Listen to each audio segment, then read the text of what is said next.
Trying to describe the universal life force energy is a difficult task because, well, it's everything. And how do you describe everything without putting it down into its different components?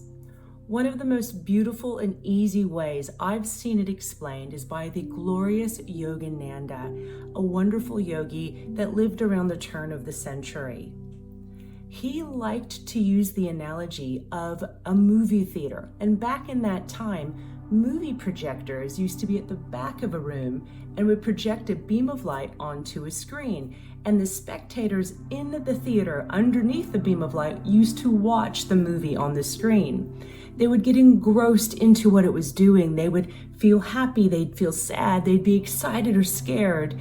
And then they would forget about the fact that there was a beam of light above them projecting the movie in front of them. They became so engrossed with this movie that sometimes they felt it was real.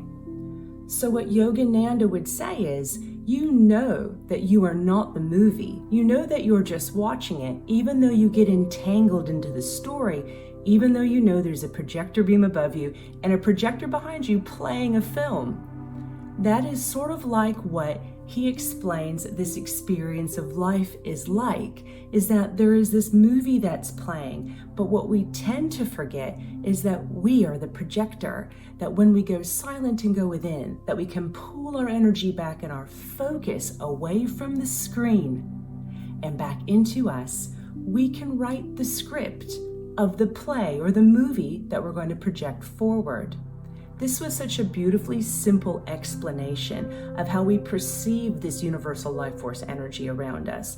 But what actually is it? To me, the universal life force energy is that core vibration that we spring from.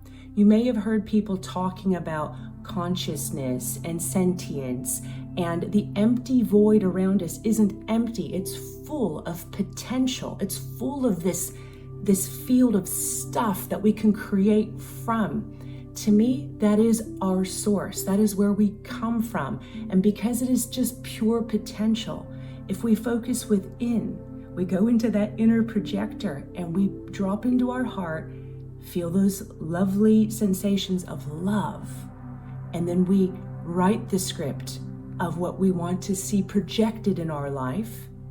That is where our power really gets put into play. So I hope that was interesting and thought-provoking. And remember, it's just my perspective. It's not the right way. It's just one of my ways. And in my next blog that will be coming up next month, I'm going to talk about how this plays in with Reiki healing and how we can rewrite the script of our lives for our ultimate happiness, health, and abundance. Thank you so much for watching. Big love to you.